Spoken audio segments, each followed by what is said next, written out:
Dalgınlığıma verin. Odaları karıştırmışım. Tahsin Paşam, siz iyi misiniz? Hasta falan değilsiniz değil mi? Hünkârımız Ahmet Celalettin Paşa'yı çağırmamı istedi.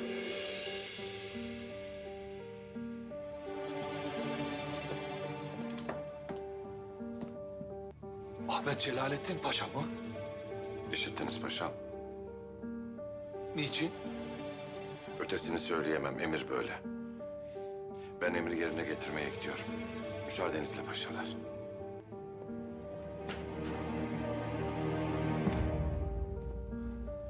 Paşam. Tahsin Paşam. Buyurun şehzadeler. Hayırdır Tahsin Paşam? Nereye böyle telaşlı? Hünkârımız Serhaviye Ahmet Celalettin Paşa'yı çağırdı. Müsaadenizle.